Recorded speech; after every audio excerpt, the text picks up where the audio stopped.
If you're building out your board portfolio, you want to really look at different networking strategies to get engaged. And, it's a real myth that you're going to get onto boards by sitting at home and applying for board roles on job boards. That's a really low strike rate process, and the chances of success are pretty minimal. You're going to have to develop a networking strategy, and you're going to have to think about where you spend your time so that you're coming into contact with captains of industry, chairmen, non-executive directors, and the key influencers that have a very big impact on those appointments.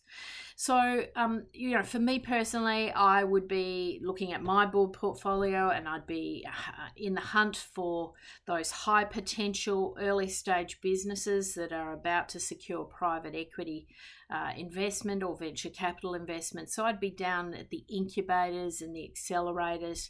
I would be going to private equity events. I would tap into the Australian Investment Council, for example, and I'd be really trying to network with private equity venture capitalists. That would be a big part of my strategy. I would look at all of my business clubs that I'm a member of, and I would be activating that, and I'd be going to the various events that those clubs host. They're wonderful opportunities for me to rub shoulders. In theory, you're not meant to do business in a lot of private clubs, but the reality is you network in those clubs and you get to know people in a personal capacity, and that's very, very important if you're wanting to secure additional board seats, build out your business networks, and so on. So I would definitely activate my private business clubs that I'm a member of, and I'm a member of several of those. Some of them are very, sort of pleasant. Your golfing clubs or your sailing clubs, and then you have your more sophisticated business clubs, and I would be activating that. I'd also keep an eye on various networking events. I subscribe to a lot of various sort of channels. I get invited to a lot of different things. I look at things that are being hosted by Big Four, accounting firms, law firms, certainly accounting firms. Even if you come down into the second and the third tier, the boutique accounting firms, often the accountants have very much trusted relationships with the principals, the founders of businesses, and those relationships are extremely valuable, and that's where I would be trying to tap into, especially if I'm looking for private board appointments. I would literally build out a calendar of events each month, and I would have a system for meeting with a number of different people every month, and I would also be leveraging at the same time my LinkedIn strategy, which might include outbound reach, introductions, asking people to introduce me. Underpinning all of that, I'd have a target list of companies that I want to approach, and track and boards that I aspire to belong on in due course, and I'd be constantly trying to network. And then at the same time, I'm keeping an eye on what is being advertised in the board recruitment market. And every time a role comes up and I think, I'd love to be on that board, I go and map out who's on that board.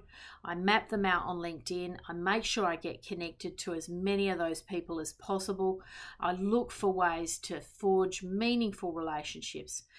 The people in my network who are successful in building out a board portfolio religiously, month on month, are spending 80% of their time networking. They're spending 80% of their time getting in touch with key people, decision makers, business owners, chairmen, non-execs. They are rubbing shoulders with these people every month.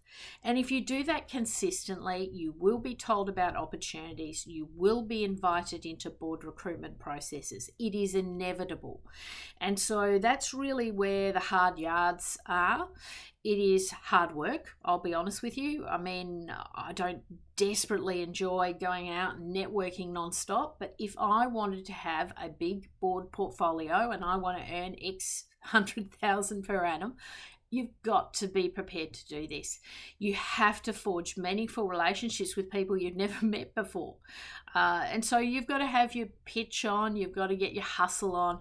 You have to be prepared to do that to a certain extent, to break in and to get the first couple of, major board seats. And then it does get easier from there. I'll be honest with you. Once you've cracked 2 or 3 quality mainstream board seats and they're on your CV, you'll find that it gets a lot easier. People will start to invite you and you get a lot of approaches then from headhunters.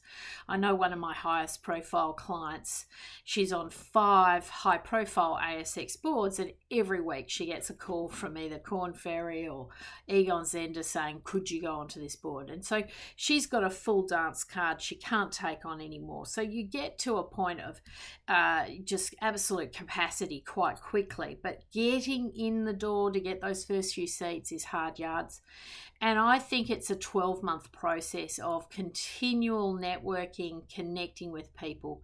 If you want to make it in this space, you have to be prepared to make that investment. You've got to go to clubs. You've got to pay for certain events. You've got to get in the room with the right people because you're a nobody otherwise. You're on the outside looking in, and you really have to work out a way to get in the doors to meet the key people. And it will pay dividends. So it's a worthwhile investment, not for the faint-hearted, but the people who do it in a very disciplined way are always incredibly successful.